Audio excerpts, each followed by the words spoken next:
Hello everyone, my name is Likely Matt, and like most people, I'm a huge fan of superheroes. I'm Batman.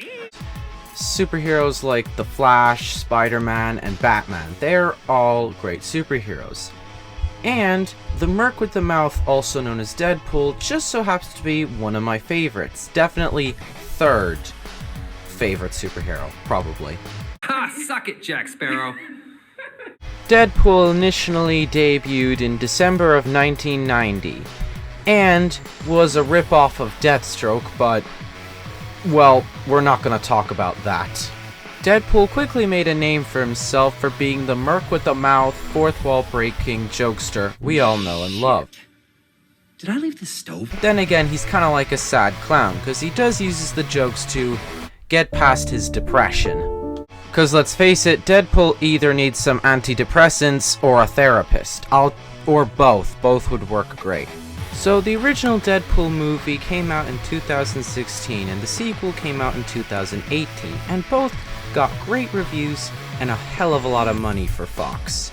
But since Disney bought up Fox, now this third installment, Deadpool and Wolverine, will be made by Disney, which is not a good sign, honestly. The good news is that we still have Ryan Reynolds as Deadpool, and we even have Hugh Jackman returning for Wolverine, since 2017's Logan. So, I watched the movie, and I'm going to be doing a review of the movie to see if it deserves the praise it's getting. So, let's take a look at this spectacular movie. Pegging isn't new for me, friendo, but it is for Disney. So after spending 2 hours and 10 minutes of my life watching this movie in the cinemas, I have come to a grand conclusion. This just might be my new favorite superhero movie of all time.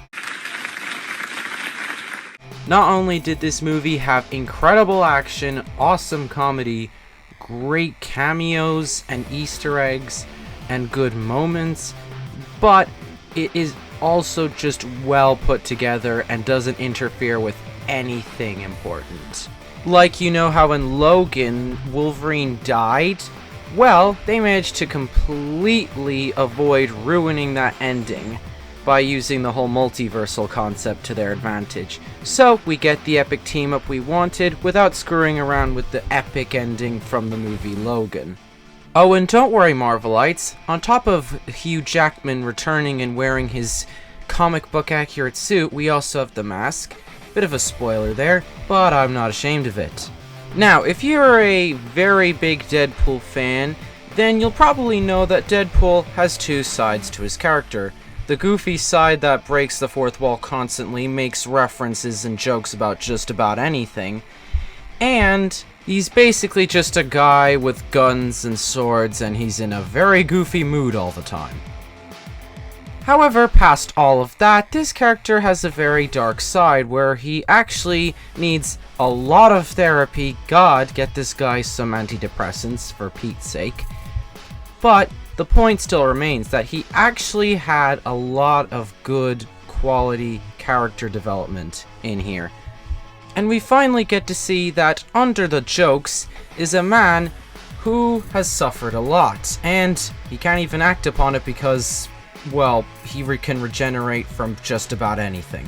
So suicide isn't even an option in this case.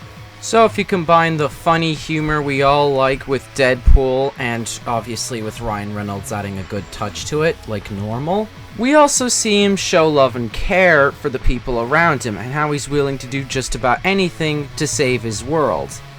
This movie deserves so many awards on so many levels. Cocaine is the one thing that Feige said is off limits. So in this movie, Wade Wilson, aka Deadpool, has his arc where he's invited to join the MCU in exchange for letting his friends and family die as his world basically decays rapidly, like a flash and, oh, they're dead now. And it's actually really nice to see that Deadpool really does care about these people and is willing to do just about anything to save them. And also in this movie, Wolverine is another universe version of what we are already familiar with. So, once again, no interfering with the movie Logan, but we do get a good story with this guy. Basically, he abandoned the X-Men when they needed him most, and it ended with their deaths. He even went psycho crazy and even killed some innocent people along with the bad guys. Plus, we also get some really nice cameos, like a bunch of returning characters from old superhero movies that we forgot about. Unfortunately, we did not get stuff like Ben Affleck as Daredevil. We did get Elektra, but I don't care about that nearly as much. And obviously, we do get Wolverine in his classic suit.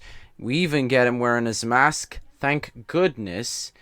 And it is just so good to see these characters finally get a team up together.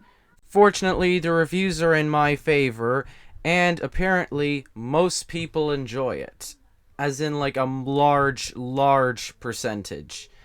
And it is making a lot of money in the box office. I don't even have the numbers at the moment, because as I'm making this video, it is still only like 2 days of it coming out. However, considering how most R-rated superhero movies make a ton of money in the box office, especially considering how this is a Wolverine comeback with Deadpool, I'm guessing this is going to make a lot of money, hundreds of millions of dollars.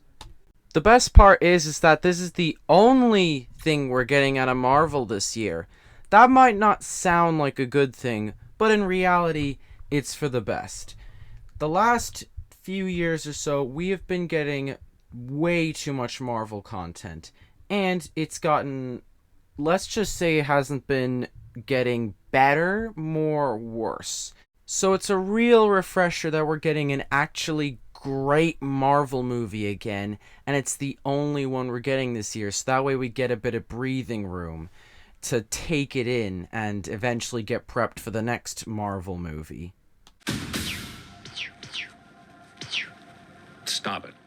So, as one final segment to this video, I am giving myself a final review for the film, an award if you will, and I grant this movie Best Superhero Movie of the Year Awards, presented by likely Matt, of course, and given to this movie, obviously.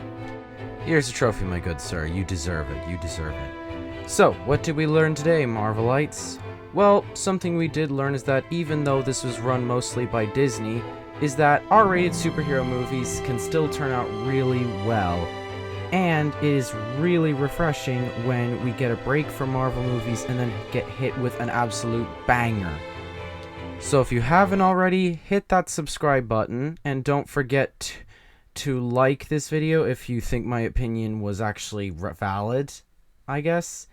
And hopefully I'll make a new video within the next century or so, I don't know.